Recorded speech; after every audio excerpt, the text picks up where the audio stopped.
పితా పుత్ర పవిత్రాత్మ నామమున ఆమెన్. దేవమాత ప్రార్థన శీర్షికకు మీ అందరికీ స్వాగతం, సుస్వాగతం.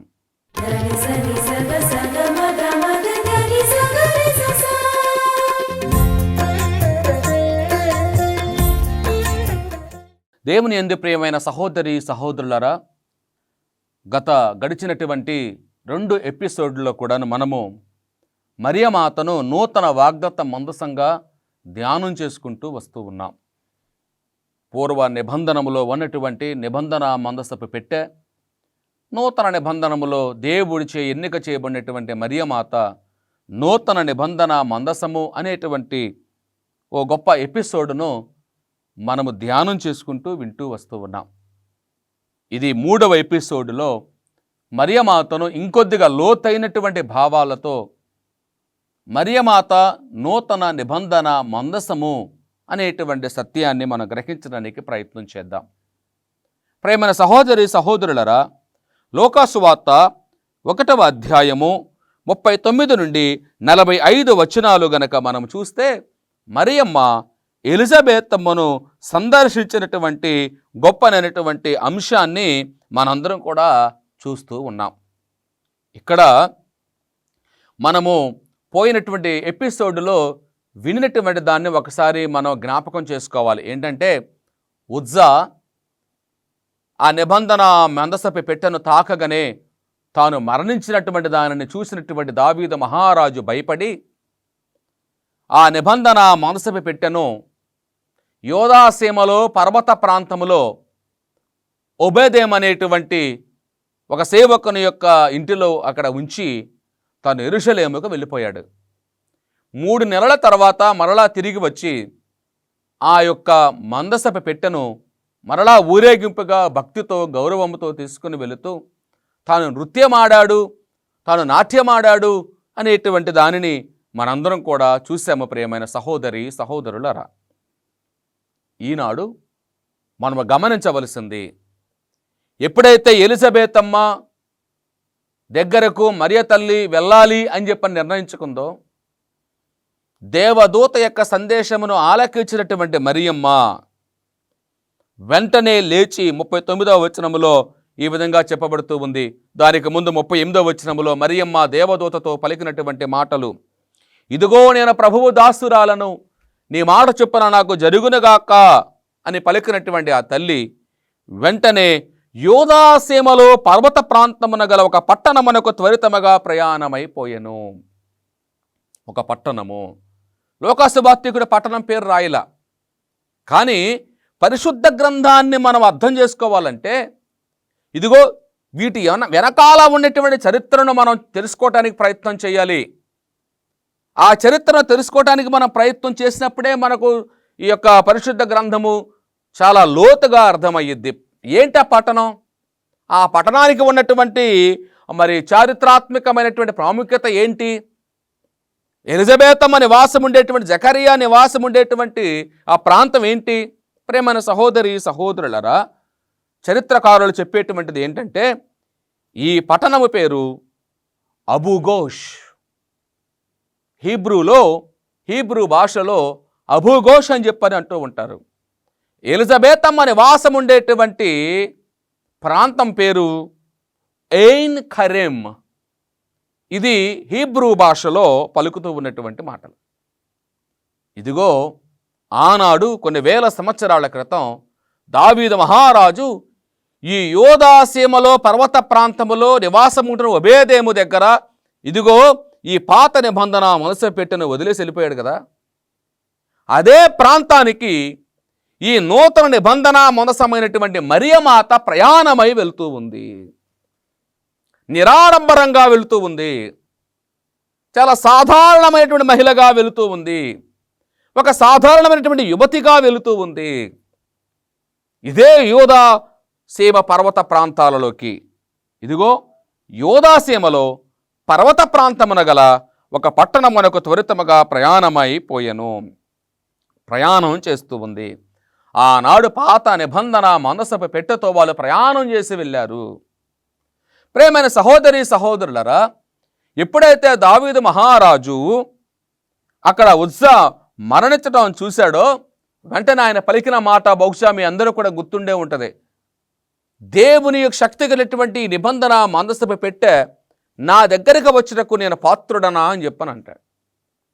చూడండి, ఇక్కడ కూడా ఎలిజబెత్ అమ్మ పలికినటువంటి మాటలు ప్రేమైనటువంటి సహోదరి సహోదరులరా, ఆ శుభవచనములు ఎలిజబెత్ అమ్మ చెవిని పడగనే ఆమె పలుకుతున్నటువంటి మాటలు 43వ వచనములో, నా ప్రభువు తల్లి నా యొద్దకు వచ్చుట నాకు ఎలాగో ప్రాప్తించెను.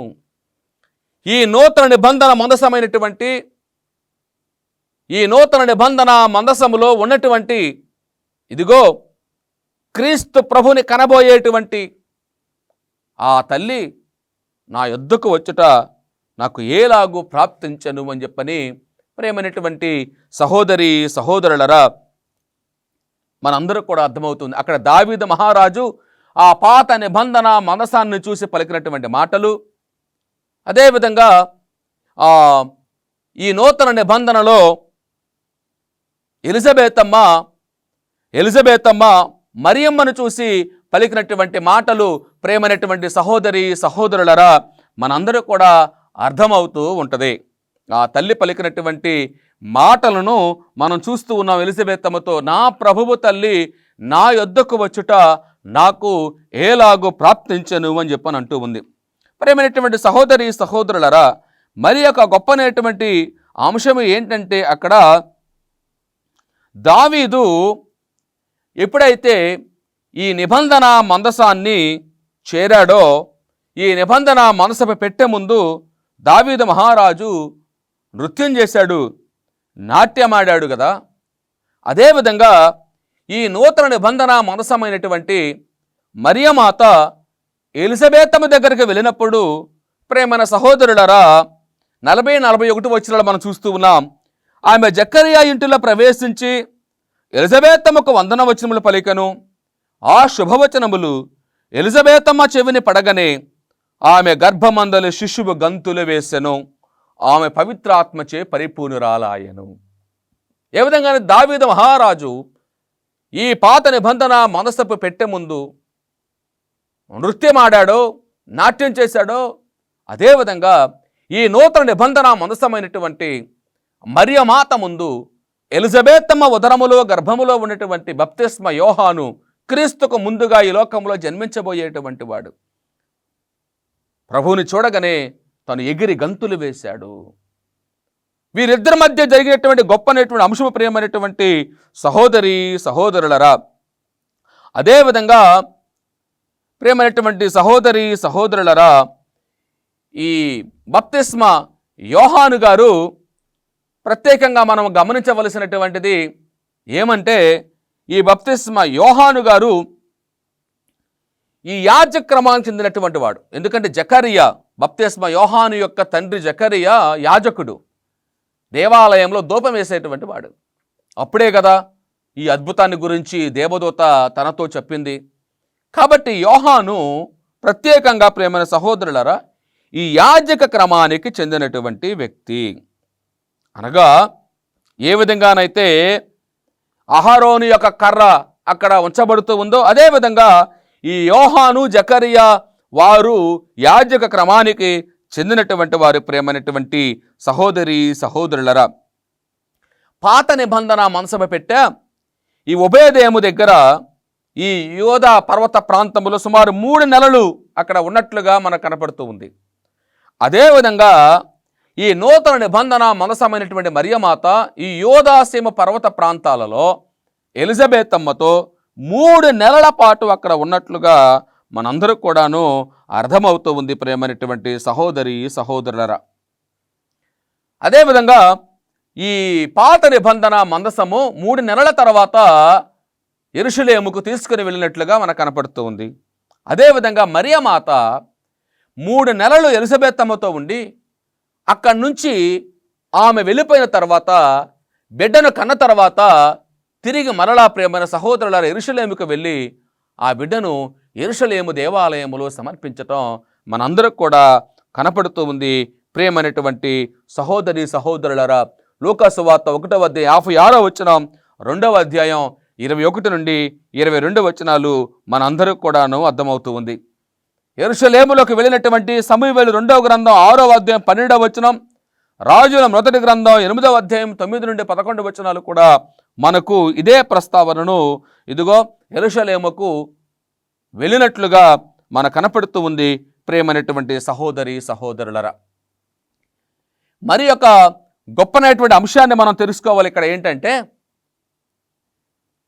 పాత నిబంధన మనసభ పెట్టెలో ఉంచబడినటువంటి ఆ వస్తువుల ద్వారా దేవుడు తన ప్రజలను ఆధ్యాత్మికమైనటువంటి స్థితిలో కలుసుకోవటానికి వస్తూ ఉండేవాడు. మేఘరూపంలోను ఆవరించడం ద్వారా ప్రజలను కలుసుకోవటానికి ఆయన వస్తూ ఉండేటువంటి వాడు అని చెప్పని చూస్తూ ఉన్నాం. కానీ మరియమాతలో, ఈ నూతన నిబంధన మందసమైనటువంటి మరియమాతలో సాక్షాత్తు దేవుడు మనుష్యావతారుడై ఈ లోకానికి వస్తూ ఉన్నాడు. మానవుడిగా ఆయన జన్మించి ఈ లోకానికి వస్తూ ఉన్నాడు. ప్రియమైనటువంటి సహోదరి సహోదరులరా, ఇక ఏమాత్రం ఆధ్యాత్మికత్వంలో తెలియనటువంటి విధంగా కాదు, కానీ ఇదిగో మన మధ్యలో శరీరధారి అయి మనతో ఉండటానికి ఆయన మరియమాత ద్వారా ఈ లోకానికి వచ్చినట్లుగా మన కనపడుతూ ఉంది. ప్రియమైనటువంటి సహోదరి సహోదరులరా, ద్వితీయోపదేశ కాండం 10వ అధ్యాయం 3 నుంచి 5 వచనాలు, హెబ్రీయులకు రాసిన లేఖ 9వ అధ్యాయం 4వ వచనంలో కూడా మనకు కనపడుతూ ఉంది. చూడండి, పాత నిబంధనలో ఉంచబడినటువంటి వాటిని ఒకసారి గమనిద్దాం. మోషేకి ఇవ్వబడినటువంటి 10 ఆజ్ఞల పలకలు, రాతి పలకలు, 10 ఆజ్ఞల పలకలు. ఇక్కడ దాని మీద దేవుని యొక్క చట్టం అనేటువంటిది లిఖించబడింది. ఈ రాతి పలకల మీద 10 ఆజ్ఞలు. అదేవిధంగా మరియమాత యొక్క గర్భంలో దేవుని యొక్క వాక్కు శరీరధారి అయ్యింది. మరియమాత గర్భంలో ఆ చట్టాన్నే రూపొందించినటువంటి దేవుడు శరీరధారి అయ్యాడు. పాత నిబంధన మనసు పెట్టెలో మన్నా, దేవుడు పరలోకము నుండి వారికి పంపించినటువంటి మన్నా ఉంచినటువంటి ఒక గిన్నె, ఒక పాత్ర ఉంచబడింది. ప్రేమని సహోదరులారా, మరియమాత గర్భము, నూతన నిబంధన మనసమైనటువంటి మరియమాత యొక్క గర్భములో పరలోకము నుండి భూలోకమునకు దిగవచ్చినటువంటి జీవము గల ఆహారమును నేనే అన్నటువంటి క్రీస్తు నివాసం ఉన్నాడు. క్రీస్తు మరియమాత గర్భం ద్వారా ఈ లోకానికి వచ్చాడు. జీవాహారమైనటువంటి క్రీస్తు ఈ లోకములో జన్మించాడు.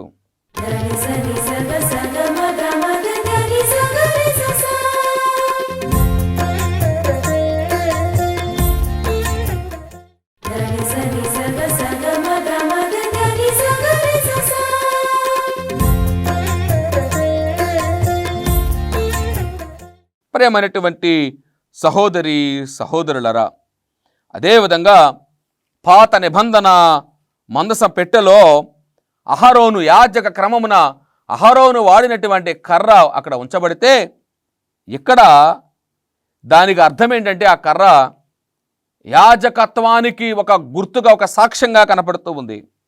ఇక్కడ మరియమాత యొక్క గర్భములో సాక్షాత్తు నిజదేవుడు, నిత్య గురువు, శాశ్వతుడు అయినటువంటి క్రీస్తువు నివాసముండి ఆమె ద్వారా ఈ లోకానికి వచ్చాడు. దేవుని యందు ప్రియమైనటువంటి సహోదరి సహోదరులరా, పాత నిబంధన మందసపు పెట్టే నూతన నిబంధన మందసమైనటువంటి మరియమాత. దేవుని యొక్క ప్రణాళికలు చాలా విలువైనటువంటివి. మానవులంగా మన మేధస్సుకు ఏమాత్రము కూడా అందనటువంటివి. ఈ రహస్యాలను మనం అర్థము చేసుకోవాలి అంటే ప్రభుని యందు విశ్వాసములు మనం వెతకటానికి ప్రయత్నం చేయాలి. ఆ తల్లి అయినటువంటి మరియమాతను మనందరం కూడా ప్రార్థించాలి. ప్రియమైనటువంటి సహోదరి సహోదరులరా, ఆ తరువాత ఈ పాత నిబంధన మందసపు పెట్టె కొన్ని శతాబ్దాల పాటు కానరాకుండా పోయింది.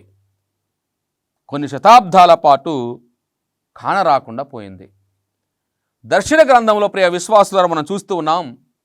దర్శన గ్రంథంలో యోహాను గారు రాసినటువంటి యొక్క గ్రంథంలో పథామోస్ అనేటువంటి ఒక దీవిలో ఆయన తన చివరి రోజుల్లో నివాసం ఉన్నట్లుగా మనకు కనపడుతూ ఉంది. అక్కడ ఆయన చూసినటువంటి దర్శనాల్లో ప్రేమైన సహోదరి సహోదరులరా చాలా చక్కనైనటువంటి అంశాలను మనకు ప్రస్తావించినట్లుగా కనపడుతూ ఉంది. సుమారు 600 సంవత్సరాల పాటు ఇదిగో ఎవరికంటా పడలేదు అనేటువంటి ఈ పాత నిబంధన మనసము ఎవరికంటా పడలేదు అనేటువంటిది ఒక సత్యము. ఆ తర్వాత దర్శన గ్రంథము 11వ అధ్యాయము 19వ వచనములో ప్రియమైన సహోదరులరా ఒక వాక్యము అక్కడ వివరించబడుతూ ఉంది. దివియందలి దేవుని యొక్క ఆలయము తెరవబడెను, ఆ ఆలయమున ఒప్పందపు పేటికయు కాననయ్యను.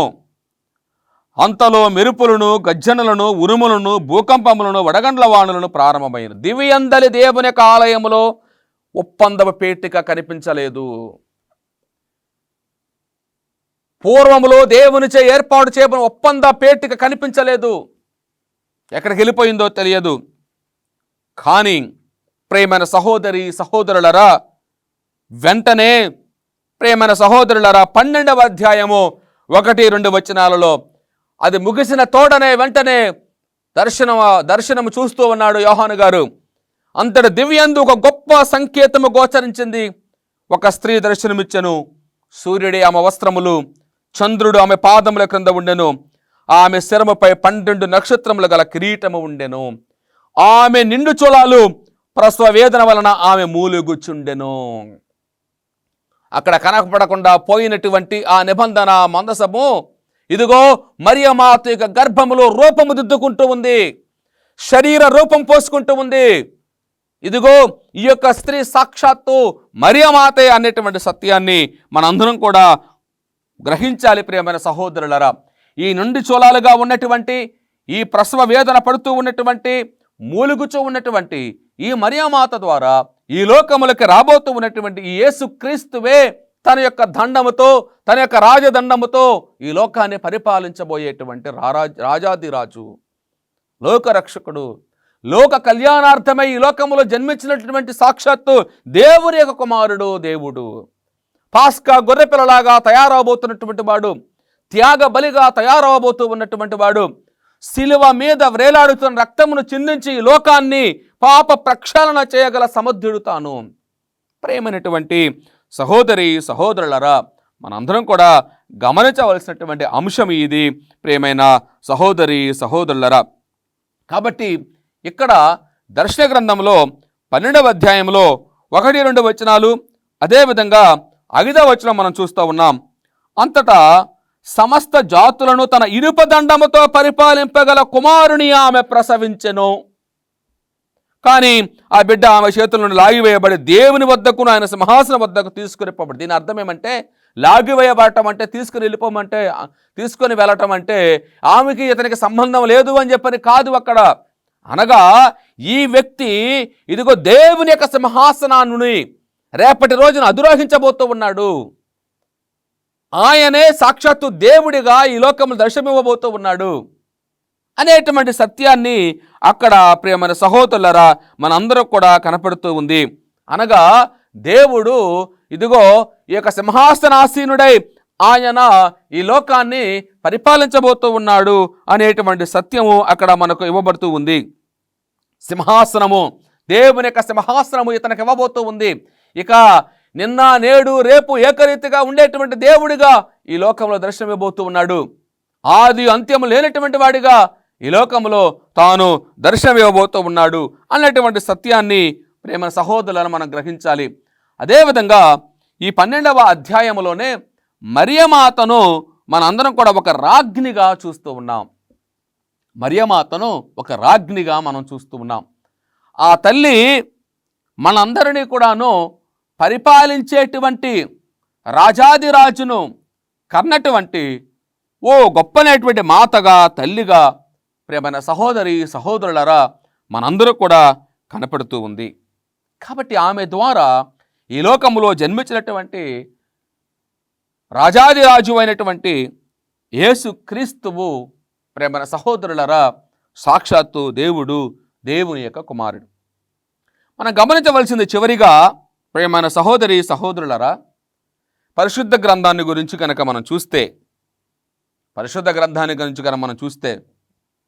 అటు ఆది కాండంలో మొదలైనటువంటిది పూర్వ నిబంధనలు, అదేవిధంగా దర్శన గ్రంథం, ఈ రెండిటి మధ్య కొన్ని వేల లక్షల సంవత్సరాల యొక్క చరిత్ర దాగి ఉంది.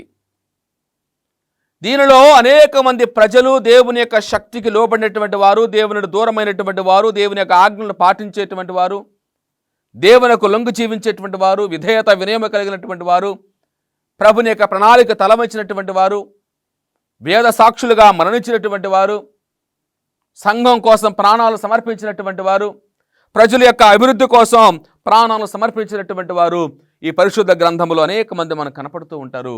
ప్రియమైనటువంటి సహోదరి సహోదరులరా, మనం గమనించవలసింది ఏంటంటే, ఈ పరిశుద్ధ గ్రంథముకు ఎందుకు ఇంతటి పవిత్రత ఆపాదించబెట్టబడింది అంటే, ఈ పరిశుద్ధ గ్రంథంలో ఎందుకు ఇంతటి గొప్పనటువంటి మహామర్మాలు దాచబడి ఉన్నాయి అంటే, ఈ పరిశుద్ధ గ్రంథములో చదువుకునేటువంటి వాక్యాలు, ధ్యానం చేసుకునేటువంటి వాక్యాలు కొన్ని వేల సంవత్సరాలు అయినా కూడాను అసలు నాకు దీనికి ఏ సంబంధము లేకుండా కూడాను, నా పుట్టుకకు దీనికి ఏ సంబంధం అనేటువంటిది ఏమాత్రం కూడా కనపడకపోయినా కూడాను, నేను ఎటువంటి వ్యక్తినైనా, ఏ జాతి వాడినైనా, ఏ సిద్ధాంతాలను పాటించేటువంటి వాడైనా, ఎటువంటి వ్యక్తినైనా కూడాను ఈ యొక్క గ్రంథాన్ని చదువుతూ ఉన్నప్పుడు ఇది నా జీవితంలో జరుగుతుందేమో, ఇది నా జీవితమేనేమో, ఇది నా కోసమే చెప్పబడిందేమో, ఇది నా కోసమే వ్రాయబడిందేమో, నా బాధల్లో ఉన్నప్పుడు, నా శ్రమల్లో ఉన్నప్పుడు, నా వేదనలో ఉన్నప్పుడు, నా సమస్యల్లో ఉన్నప్పుడు, నా భారాల్లో ఉన్నప్పుడు ఈ వాక్యము నాకు చెప్పబడుతూ ఉంది, ఇది నా కోసమేనేమో అనేటువంటిది. అనగా దీనిని మాట్లాడినటువంటి దేవుడు జీవిస్తున్నటువంటి వాడు, సజీవుడు, మృత్యుంజయుడు, మరణమును గెలిచినటువంటి వాడు. ప్రియమైన సహోదరి సహోదరులరా, అందుకే ఈ వాక్యము జీవిస్తూ ఉంది. ప్రియమైన సహోదరి సహోదరులరా, ఈ పరిశుద్ధ గ్రంథము మొదలుపెట్టింది ముగ్గురు వ్యక్తులతో. దేవుని యొక్క తేజస్సు, దేవుని యొక్క మహిమ అలా ఉండి ముగ్గురు వ్యక్తులు మనకు కనపడుతూ ఉంటారు. ఎవరంటే, ఆది కాండములో మనకు ముగ్గురు వ్యక్తులు కనపడతారు. మొదటి ఆదాము, ఏవా, సైతాను. గమనించండి, మొదటి ఆదాము, ఏవా, సాతాను. వీరి ద్వారా ఈ లోకానికి మరణం వచ్చింది. ఆదాము, ఏవా, సాతాను ద్వారా ఈ లోకానికి మరణం అనేటువంటిది వచ్చింది. ప్రియమైన సహోదరి సహోదరులరా, నూతన నిబంధనలో దర్శన గ్రంథములో చివరి గ్రంథంలో మరలా ముగ్గురు వ్యక్తులు మనం చూస్తాం. అదేమంటే, సాక్షాత్తు నూతన ఆదాము, నిజమైనటువంటి మనిషి అయినటువంటి క్రీస్తు ప్రభువు. ఈ నూతన ఆదాము, నూతన మోషే, నూతన ప్రవక్త, సాక్షాత్తు దేవాతి దేవుడు, దేవుని కుమారుడైనటువంటి యేసు క్రీస్తును కన్నటువంటి నూతనమైనటువంటి ఏవా, మరియమాత, మనందరి యొక్క తల్లి. అదేవిధంగా ఈ దర్శన గ్రంథం 12వ అధ్యాయం మనం చూస్తూ ఉన్నాం. సాతాను, ఇదిగో ఈ లోకాన్ని పట్టి పీడిస్తున్నటువంటి సాతాను, ఈ లోకాన్ని దేవుని దూరంగా తీసుకుని పోవటానికి ప్రయత్నం చేస్తూ ఉన్నటువంటి సాతాను. ప్రియమైనటువంటి సహోదరి సహోదరులారా, ఇవన్నీ కూడా మనకు అర్థమవుతూ ఉంది. క్రీస్తును నూతన ఆదాముగా కొరింథీయులకు రాసిన మొదటి లేఖ 15వ అధ్యాయం 45వ వచనములోను, మరియమాతను నూతన ఏవగా దర్శన గ్రంథం 11వ అధ్యాయం 19వ వచనం నుండి 12వ అధ్యాయం 2వ వచనం వరకును, అదేవిధంగా ఈ యొక్క సాతానును కూడా ఇక్కడ ప్రస్తావిస్తూ ఉన్నారు. కాబట్టి ప్రియమైన సహోదరులారా, ఇవన్నీ కూడాను ఆదికాండం 3వ అధ్యాయం 15వ వచనంలో చాలా చక్కగా ఆదిలోనే వివరించబడింది. కాబట్టి ఆ తల్లిని నూతన నిబంధన మందసంగా మనందరం కూడా కొనియాడుతూ ఉన్నాం, ధ్యానం చేస్తూ ఉన్నాం, గౌరవిస్తూ ఉన్నాం, ప్రార్థిస్తూ ఉన్నాం. ఆ తల్లి ద్వారా, ఆ తల్లి పవిత్రత ద్వారా, ఆ తల్లి విధేయత ద్వారా, ఆ తల్లి యొక్క ప్రణాళికల ద్వారా, ఆ తల్లిలో ఉన్నటువంటి విశ్వాసము ద్వారా ఈ లోకానికి ఎత్తించి వచ్చినటువంటి క్రీస్తుని మనం ఆరాధిస్తూ ఉన్నాం.